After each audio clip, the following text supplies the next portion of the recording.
Welcome back to the Homeowner Hotline and Happy New Year, everyone. I'm your host, Yasmin Fields, and around here, before we ever talk houses, we talk money. Because smart homeownership starts with financial clarity, and a home should support your life and not stress you out every single month. For real. Welcome back, guys. Happy New Year. I'm Jennifer Shaggy, your co-host. And FYI, banks approve loans based on formulas, not your lifestyle. They don't factor in your goals, your priorities, or the financial breathing room that you really need. No, they don't. And from a healthy financial perspective, especially a Dave Ramsey one, your housing payment should leave a margin. Right. And margin is what keeps a flat tire from becoming a crisis. Yes. So today's episode, we are going to just, take you from just looking at buying a home to just close. So if you're in the market for purchasing a home or ever thought about purchasing a home, continue listening. Yep, this episode's for you. So we're going to talk about what's your why, and then your realistic expectations. Yeah. So buying without a clear why is how people regret their purchase. There's a couple I know that bought this. So they were combining families, and they bought this home, and the agent told them it was going to be their forever home. It was meant to be, talked them into buying it. And a year later, they've outgrown it and hate it and want to move. And getting some value back out of that was really hard because it was a new construction home. Oh, yeah. Yeah.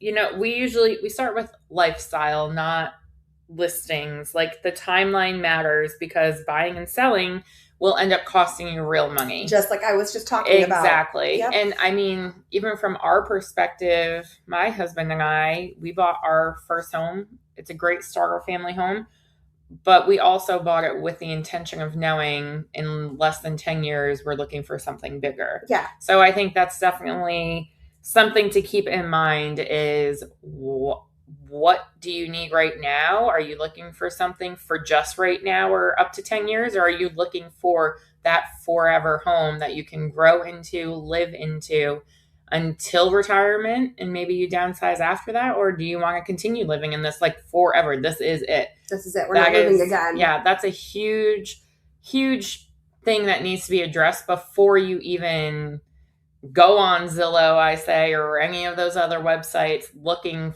to purchase a home. Yeah. So this is where expectations meet your budget because everything can't be non-negotiable unless your income is unlimited. Yeah. Like you said, it can cost you money in the future. Yeah, 100%. So with that, we'll be right back. We're going to take a super quick break.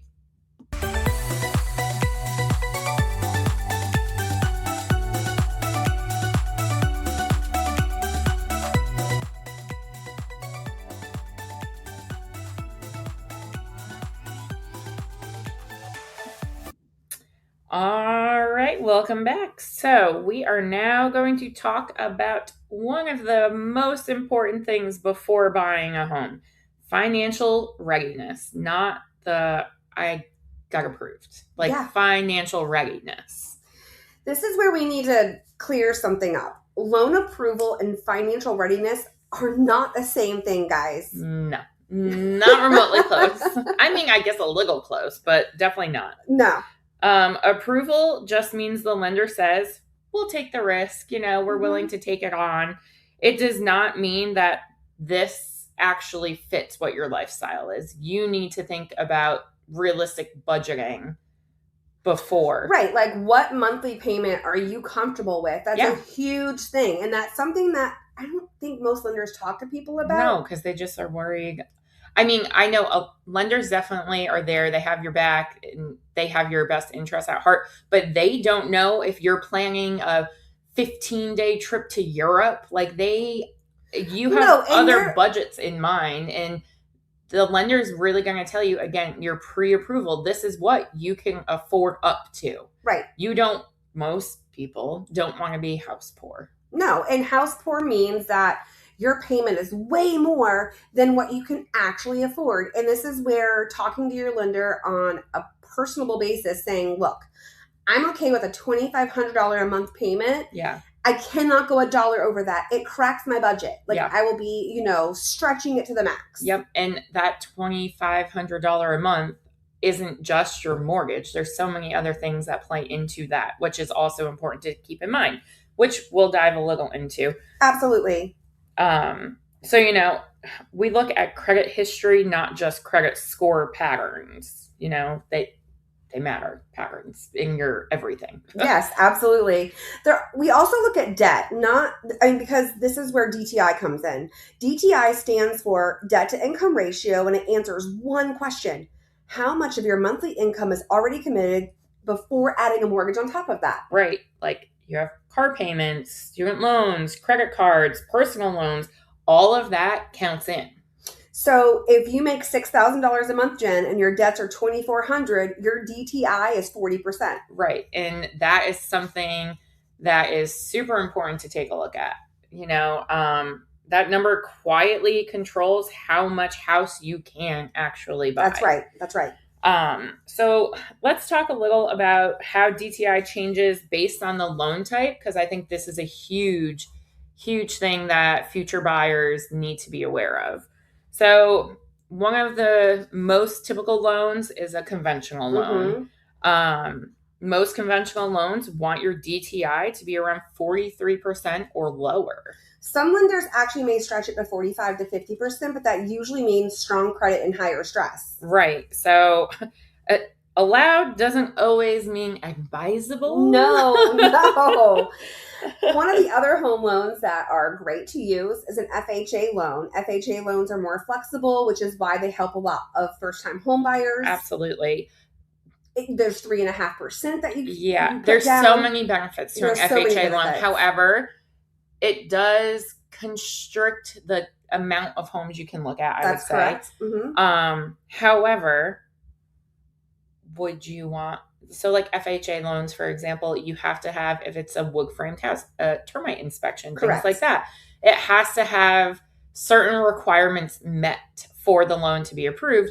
And honestly, it has to be habitable. Yeah. Would you want a home that didn't meet those inspection requirements anyway? Well, if it was it depends on if it's your an investment situation or a fixer-upper, and right. I'm going into that knowing that, but there are so many things that FHA require as a guideline, for the inspections. And as a first-time home buyer, I would highly recommend looking into an FHA. Yeah. Oh, yeah. Not having all those other things that FHA requires. Yeah, for sure. Even the VA loans, which we'll get into in a second. But FHA can allow your DTI to be into the 50 to 57% range in certain cases. But that's a tight living. You're pushing the threshold of house poor, I would say, at that point in time. But again, I guess it really depends on the lifestyle you're willing to live, if having a home is what's most important for you. I don't know. It's definitely, you really need to sit down with your lender and your realtor to talk over these types of things. Yeah, your high DTI plus mortgage insurance equals very little breathing room, and things like your insurance, your HOA payments, if there's a CDD, your taxes, all of those things change the budget. Mm-hmm. Exactly. Let's get into the VA loans, like I had mentioned. So VA loans don't have a strict DTI cap like other loans do. Yep. Most lenders like to see around, I would say, 41%. But VA focuses more on residential income. Residual income, sorry. Oh my gosh, my brain. New year. Residual income is what's left over after all your bills are paid. Right. So basically, can you still live your life? 100%. But keep in mind, guys, VA guidelines are just as strict as those FHA guidelines, if not a little bit stricter on what the home has to look like and for the inspections and whatnot. So those are things that you have to definitely discuss with your real estate agent as we're looking. Yep. And then we have one more type of loan that we'll talk about is the USDA loans. So USDA loans are a little more conservative. Yeah. They usually want DTIs around 41%. sometimes stretching to 44 with strong income and clean credit. Well, USDA is a zero down loan. Yep. And you can use it in more rural areas. Mm-hmm. And it may take a little bit longer to close these loans. I mean, I don't really think that the guidelines are as terrible as, FHA or VA or whatever. I mean, I wouldn't say terrible. I'd say strict. Maybe. They're strict, but not as strict. Yeah. So USD buyers need to be prepared. Right. It's definitely a different course than your conventional 100%. But look, again, it's great because it's zero down. Right. And if you meet all the requirements, why not go for it? Absolutely. And with the DTI they're looking for, you still are able to live your life. You are. And it's not unrealistic. Yeah. All right. And with that, we're going to take another quick break. We'll come back and talk about the pre-approval, down payments, cash to close, all those fun things.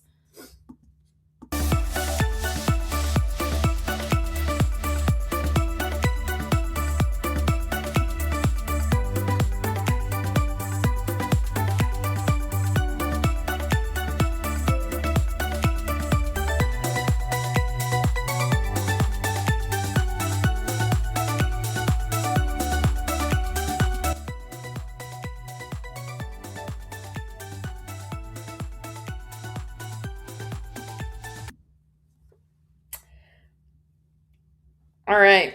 Pre-approval isn't a vibe check. It's not. It's verification. Exactly. A real pre-approval means your income, your debts, and DTI were reviewed, not guessed. So there are two different types of ways to get pre-approved. One is a pre-approval letter saying that you're approved up to this dollar amount. And a pre-qualification is different. You've already gone through the underwriting process. You just have to find the home. And then once you go under contract, they order the appraisal and you do the inspection. It makes things a lot faster, honestly. It does make things a lot faster. And you know what? It kind of makes no surprises for the seller or the buyer if you do the pre-qualification process. Yeah, absolutely. I definitely recommend doing that over. Yes, I definitely do too. And guys, that whole myth about you need 20% down, that's not true. But lower down means higher payment. So keep that in the back of your mind. I'm never going to encourage you not to, put down 20% or even more. But you definitely don't need it to buy. Yeah. And down payment is only part of the upfront cost. Yes. Surprise! You have closing cost. You have inspection cost, appraisals, moving expenses. You're going to need to pay for those pods. Yep. So that's why we focus on cash to close, not just what sounds good on Instagram. Or TikTok, whatever it is. Yeah. Your average home inspection, if you're looking for a full inspection, 4-point and win mit's going to cost you roughly anywhere from $300 to $500. Yep. If you add a well inspection or a septic. Sometimes you're looking at you're looking at close to $1,000 just for inspections. And we can't ask the seller for these costs. No. Nope. You've got to have this cash in your pocket along with your appraisal. Well, not just your appraisal, but your escrow. We didn't include that in there. Nope, your earnest money deposit. Which is usually how much? 1 to 3% of the actual purchase price of the home. Of the home. So definitely, because the 20% really goes towards your PMI, right? Mm-hmm. Once you have 20%, there's no PMI charge against the home. If you can afford to cover all those other things and 20%, fantastic. If not, it is super important to make sure you have the funds available to cover your EDM, your appraisal, all these other things, and then put down the money towards the home. Absolutely. And what you could also do is ask your lender to run a couple different scenarios with cash down and that kind of thing. Because I know right now, cash isn't going that far. No. I took this lady to a new construction home and she had $100,000 to put down. But if she used up all that money to put down, it wasn't bringing the payment down lower. Right. So I told her, I was like, look, if you're okay with this payment that they're telling you at this, 20% down, keep the rest of the money in your pocket, use it towards new furniture or whatever you're going to have, all of your moving expenses versus, just giving it away basically. Exactly. So let's quickly talk about some money myth busters, okay? Myth that I've heard, if I'm approved, I can afford it. That's not true. Reality. Approval doesn't mean comfort. Again, find out what your monthly payment that you're comfortable with every month and discuss it with your real estate agent and your lender. Because if you're approved up to, a home that's worth $700,000, can you comfortably live making that home payment on top of bills, on top of any other debts you have, on top of trying to live a life, well, not groceries. Just that, but if you're buying a resale versus new construction, you could have a pipe bust and you have to now fix it. And that's a part of home ownership, right? You also have lawn maintenance. You have exterior maintenance, interior maintenance. So all of those things have to be calculated into, absolutely. What you're doing every month. So yeah, you don't want to be, again, this is going to be the common saying this episode. You don't want to be house poor. Yep, exactly. Another myth. DTI doesn't matter if I make good money. It doesn't? Well, that's supposedly the myth going on. The reality is high income with high debt is still risky, and the banks have to approve it. Yeah, I feel people truly forget about the DTI. Like, they don't think it's as important as it actually plays into everything. No, it's not. And again, having conversations with your lenders and your real estate agents about the more honest and upfront you are, the 100%. Better. Like, your real estate agent definitely doesn't have to know how much money, you have or whatever the case may be. Our goal is really to, figure out what that comfortable, monthly payment is versus, what your buying power is with that monthly payment, and then finding the right home for you. So we're not showing you things that are like a dream. No. Why would I send more realistic? I'm not going to send $1 million listings to a $500,000 buyer. Yeah. People are not coming down that much. No. So let's talk about the true cost of owning. DTI's evil twin. Yeah. So your mortgage payment is not your total cost. It's not. And this is where a lot of buyers get caught off guard. The number on your loan statement is just the starting point. It's not the finish line, guys. No. So property taxes can and do increase. I think we talked about it on our new homeowner episode. We did. Those property taxes, man. So if a homeowner has owned the home for a very long time and the taxes haven't been reassessed for a while, you can definitely be assured that those taxes are going to go up a little bit. And then we talked about in our couple episodes ago about new construction. The first year is the land only. And then the second year, the home being added to the taxes. Yep. So exactly like property taxes, especially after a sale with exemptions, they reset. They do. Your homeowner's insurance is not locked forever. It's not? No. Oh, man. You mean after this big hurricane, it's still not going to stay the same? No, well, that's not the only driver. Premiums change based on your age of your roof, your claims history. That's a big one. Yep. Your location, your statewide insurance shifts. So if we have a hurricane one year, you can be, assured that next year your costs are going to go up. Yeah, for sure. Also, HOAs or CDD fees, those don't disappear. Well, I don't think your CDD fees can increase, but your HOA fees definitely can increase. Absolutely. So just plan to pay your CDD for the next 30 years once you get into your home, especially, or if it's new construction. But if you're looking at a home that's in an established community, figure out how long it's been. Yeah. Because it's about 30 years. Yep. And let's see. I would also say this is definitely where we see people get house poor. It is. When your debt to income ratio is already stretched and your monthly costs rise because you're not planning ahead, even a little bit, there's no breathing room. Suddenly, normal expenses can definitely feel stressful, especially price of groceries going up. Just everything in life is getting more expensive. If you bought a home and you decided to start a family, then you start the family. Now you've added cost in for that extra, family member plus, nanny or daycare or whatever it is you're choosing for your child. Yep. So it's just home ownership starts to feel heavier than expected. It can. Yep. And that's why margins matter, guys, before you buy. Margin is the difference between affording a house and comfortably owning one. Yes. It's what allows you to absorb higher taxes, insurance increases, repairs, and real life without panicking. Yep. A smarter buyer plans for today's payments and tomorrow's reality, I like to say. Because the goal isn't just getting the keys, it's staying confident long after your closing day. Absolutely. Yeah. So with that being said, let's jump into house hunting with educated eyes. All right, let's do it. Yeah.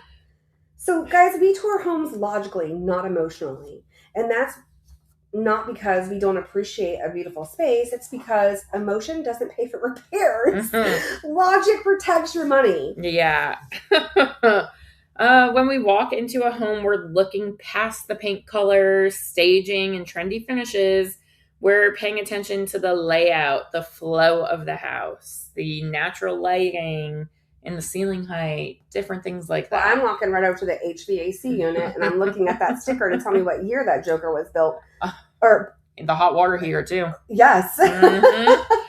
Yeah, because if your debt-to-income ratio is already tight, surprises hit harder, especially on those big ticket items. Mm-hmm. You know, when your budget doesn't have a margin, a small issue can turn into a huge financial stress very quickly. Oh, for sure. And that's why paying attention to things buyers often miss, like the roof age, the HVAC, electrical. Oh my gosh, electrical panels, so much money. Those are really important to take a look at. The plumbing type, the drainage around the home, any signs of deferred maintenance. These are not cosmetic issues. These are huge ticket future expenses. Well, I feel like we talk about these things as we're walking with buyers through homes.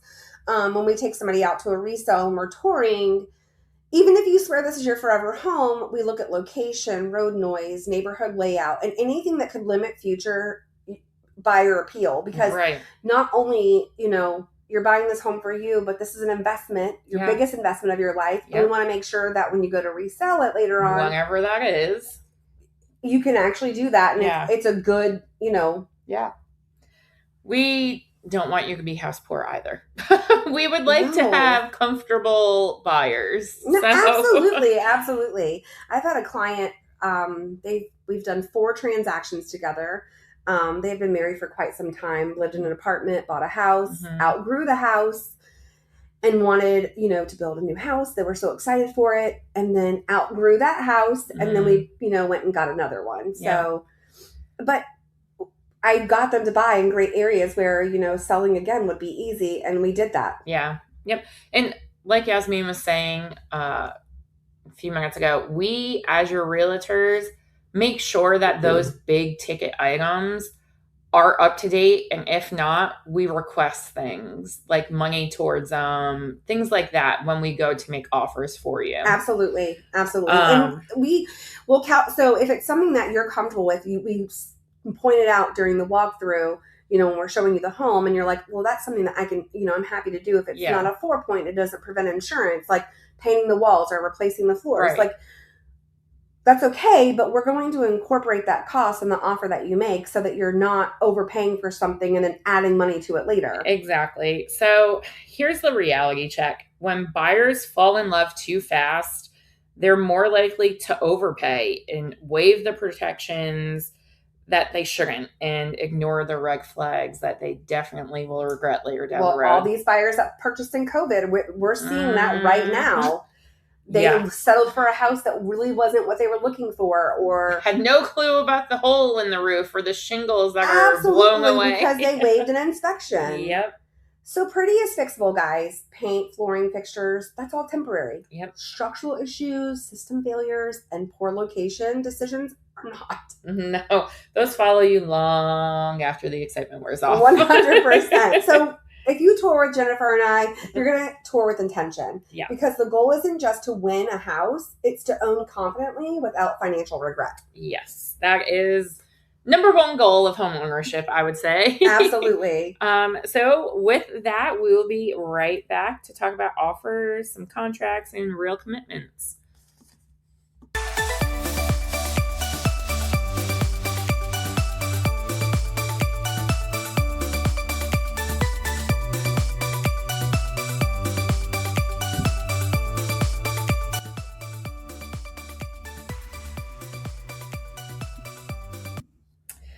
All right. So offers, an offer is a legal contract, people, not a placeholder. Really? Yeah, I know. It's crazy. Love everyone out there, but like some people. This is why you need to have a buyer agent.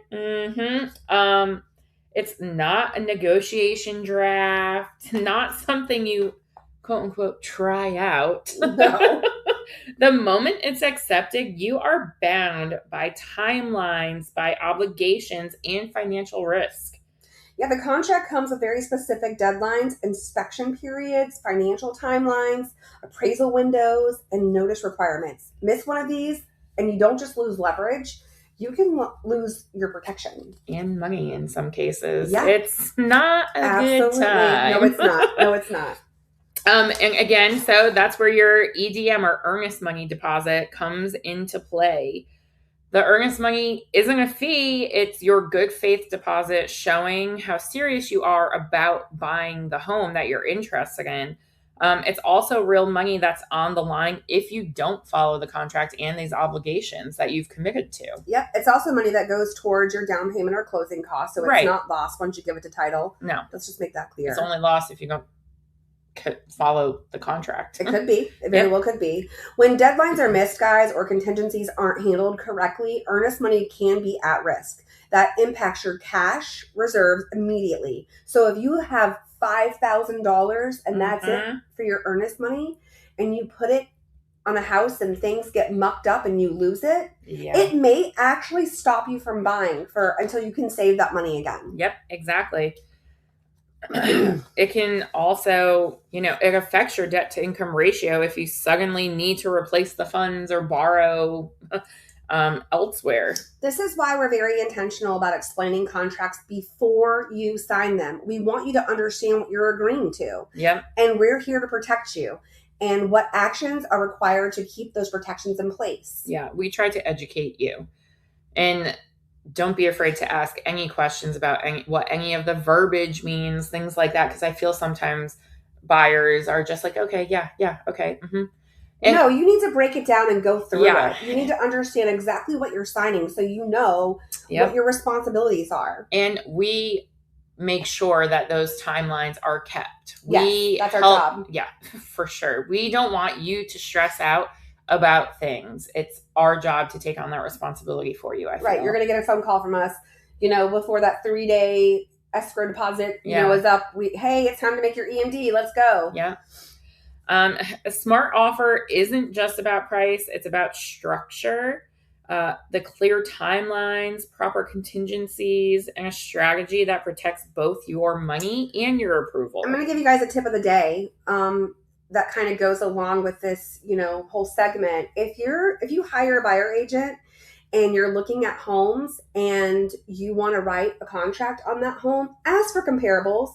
Figure out what is a good price for that home. Do not just assume that the list price is really what the home is, worth. Yeah, absolutely. Because that can come back to bite you in the butt during an appraisal. You can get an appraisal shortage. If your buyer agent isn't running comps for you before submitting an offer, call us. Yes, please call us. Because once you're under contract, every decision matters. And the fastest way to turn an existing purchase into a financial headache is ignoring the legal side of the deal. Yeah. So speaking of inspections and negotiating, things like that. Inspections show future costs. So so when we go to an inspection, I always suggest a full inspection, not just a 4-point and win mitt is what the lender needs, because it deep dives into the house. So the nitty gritty of the home. You do. And that, maybe that the AC is 7 years old and it may need to be replaced in the next couple of years, or that there was a leak there before. Yeah. Maybe the pipe under the sink is leaking. Right. Electrical outlet doesn't work. Things like that. It's not just what's wrong today, but what is coming next. Right. And you have to know that. They're not about finding the perfect house. They're about understanding what you're financially setting up for. And I think that's really important for each and every person. 100%. Yeah. An inspection tells us the age and condition of major systems, like we were saying, the roof, your HVAC, electrical, plumbing, the water heater, those are not small ticket items, as we've said. Those are going to be real expenses that will show up on your credit card or out of savings at some point 100%. In time. And those costs matter a lot more when your budget has no wiggle room. So that's why we're talking about figuring out what you could handle every month and still have money left over to handle all these things. Exactly. That's looking at the DTI, debt to income ratio, is really a huge thing, people. Well, yeah, because if you're already stretched, a $6,000 can you imagine AC replacement or a $15,000 roof can become a crisis instead of a planned expense. Yeah, and think about driving around, seeing all those tarps that are still on the roofs after the hurricane, because insurance didn't cover it and they can't afford it. Yep, and this is why we don't panic over inspection reports. But we also don't ignore them. Everything looks dramatic on paper. Trust me, especially when you're getting those 50 to 100 page long inspection reports, but that includes pictures and stuff, which takes up room. Our job is to translate what normal wear and tear is versus what is going to be the legitimate financial risk. Absolutely. And also inspections give us leverage. Jennifer talks about leverage all the time. Yep. They help us decide when to renegotiate price, ask for credits, request repairs, or sometimes walk away. I remember one of the agents at our old brokerage had an 82-page list of issues. And we were like, walk, go, run. Because they were a big, the majority of them were big items. Yes, they were foundation issues. Yeah, walking away from a bad deal is still a win, guys. I don't care what you say. Yeah.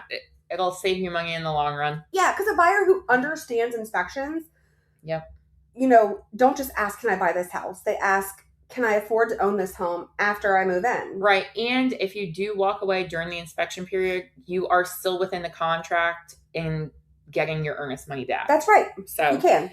Because the real cost of a home isn't what you pay at closing, it's what you're going to pay over time.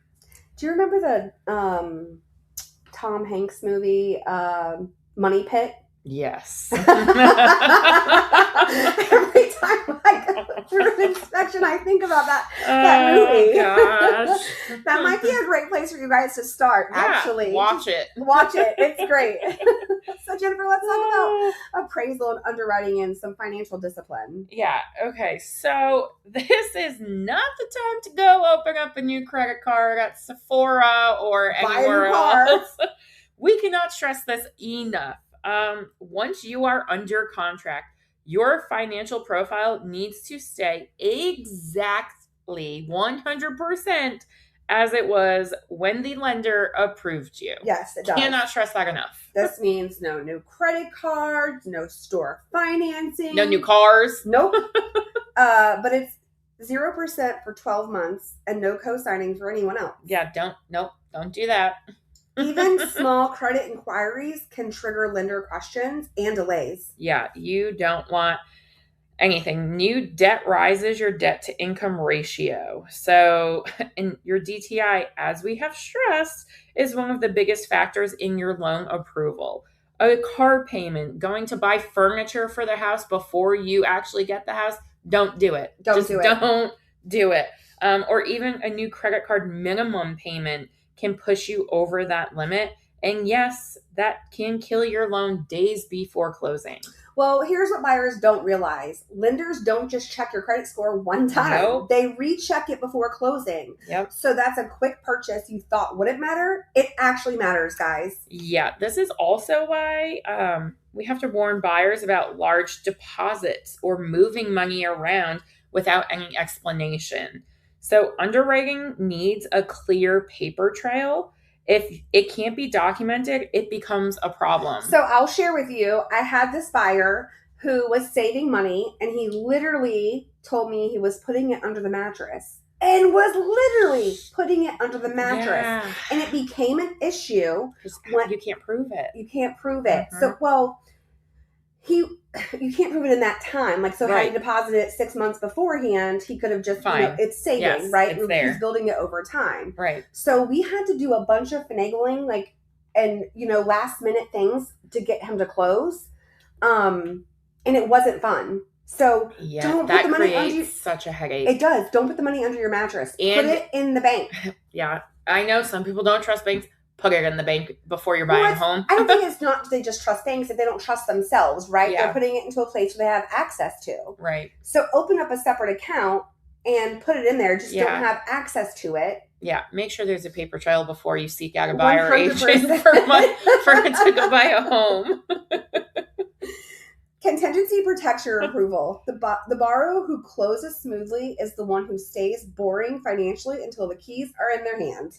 But at least they get the keys. They get the house. The excitement can wait. The Amazon cart can wait. Just throw a...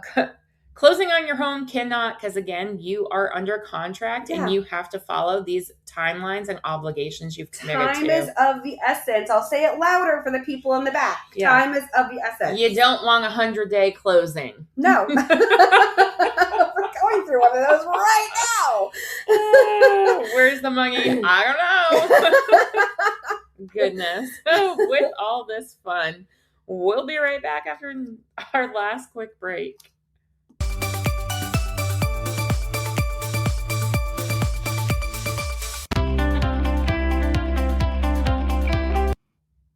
All right, so closing day and life after keys. So closing day isn't the finish line, it's the starting line of home ownership. Woohoo! Getting the keys feels like a win, but in reality, it's the moment your responsibilities officially begin, guys. Not to scare you. Not to scare you. It does it feels good. I've bought 3 homes in my lifetime. It feels amazing to walk into that new home. Yeah, from that day forward, you are responsible for everything tied to the home. Your property taxes will adjust, insurance policies will renew and can increase, as we've mentioned. The utility bills may look very different than what they did in your rental or prior home, and maintenance doesn't wait for a convenient time. So this is why we say prepared homeowners stay calm, because they planned for this phase. Yeah, they built a margin into their budget, kept an emergency fund intact, and understood the first year of homeownership can often come with adjustments. Yeah, they expect the escrow changes, the budget for routine maintenance, and they don't panic when the first repair pops up because they already knew it would. Unprepared homeowners panic because they thought closing was the end of the process. When taxes increase, insurance jumps, or a system needs service, it feels overwhelming instead of unmanageable. Yeah, this is why we try, and why we're doing this podcast right now. We want you to be prepared. So I want to touch on really quickly why we started this podcast. So we started it because there isn't a consumer show that tells you guys the truth. The nitty-gritty of everything. Yeah, like get down into it, educate you guys so that you guys can feel empowered to either sell your home or buy a home and have all of the knowledge that you need to do it. And that's where my passion for real estate just comes in. Yep. I love to educate people. Yeah, same. I mean, I used to be an educator, so hey, hi, how are you? So homeownership should feel empowering, not stressful. And preparation is what makes the difference. Yeah, I could not agree with that more. So let's get to our final takeaway of this kind of long episode we have going on, but very informative. So DTI, guys, isn't a punishment. It's not a rule designed to slow down or keep you from buying. Debt to income ratio exists to protect your peace. It's a guardrail that helps make sure your home doesn't own you. You own your home. I love it. And DTI creates margin. And margin is where the financial piece lives. It's what allows you to handle the repairs, your insurance increases, the property taxes going up. You know, it helps you in life events without panic or regret. Yeah, and when your payment fits comfortably into your budget, you're not consistently worried about the next bill, the next emergency, or the next surprise. Right, and that's, to me, what financial peace is. You know, knowing your home supports your life instead of stressing it. And when your home fits your finances, Jennifer, not just on paper, but in real life, you don't just buy confidently. You live confidently. That's right. You get to enjoy your home. You plan for the future. You move forward from a place of stability instead of stress. You get to go on those other trips and just enjoy life while having the home that you also love. Yeah. And also make changes throughout the lifetime of that home ownership, right? Like, I hate the floors. Well, that's Change great. them out That's eventually. right, because I've saved enough money to do that. I planned for that. So those are things that you should be talking about before you buy. Yes. And, think about them for future. Right. I mean, that's the goal every time. Smart decisions, strong foundations, and real financial peace. So, guys, if you're looking to buy a home or you want guidance grounded in education, strategy, and real numbers, not hype, call or text your homegirls at 813-649-5559, and we'll help you understand the process before you make a move. And if this episode helped to clear things up for you in any way, shape, or form, do us a favor, follow us, subscribe, and share the Homeowner Hotline with someone who keeps saying they're just looking on Zillow or something. Yes, and I want to give a shout out to any of the listeners who are not local to where we are in Florida. If you're wanting to take a next step and you don't know where to get started, call us. We'll help you find an agent in your area. Absolutely. We'll do all the hard work for you. So until next time, guys, stay informed, stay confident, and welcome home.